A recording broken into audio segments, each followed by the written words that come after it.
বিপিএলের ১২তম আসরের জন্য ফ্র্যাঞ্চাইজি বাছাই করতে দরপত্র আহ্বান করেছে বাংলাদেশ ক্রিকেট বোর্ড। পুরনো ৩ franchise Fortune Barishal, Rangpur Riders ও খুলনা টাইগার্স ইতিমধ্যেই আগ্রহ প্রকাশ করেছে।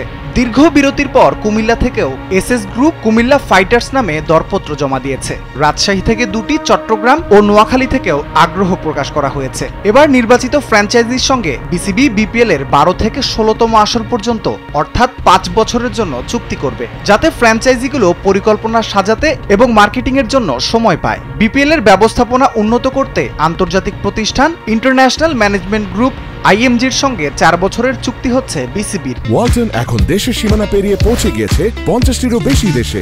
ওয়ালটন, ঘরে ঘরে, বিশ্বজুড়ে। যদিও এবারের আসরের জন্য হবে আলাদা চুক্তি। ঢাকা, চট্টগ্রাম, খুলনা, বরিশাল, রাজশাহী, সিলেট, রংপুর, কুমিল্লা, নোয়াখালী ও ময়মনসিংহ এই ১০ অঞ্চলের নামে দরপত্র আহ্বান করেছে বিসিবি। আর্থিক সক্ষমতা ও স্বচ্ছতার ভিত্তিতে অন্তত ৫টি ফ্র্যাঞ্চাইজি চূড়ান্ত করবে বিসিবি। ডিসেম্বরেই শুরু হতে পারে বিপিএলের ১২তম আসর।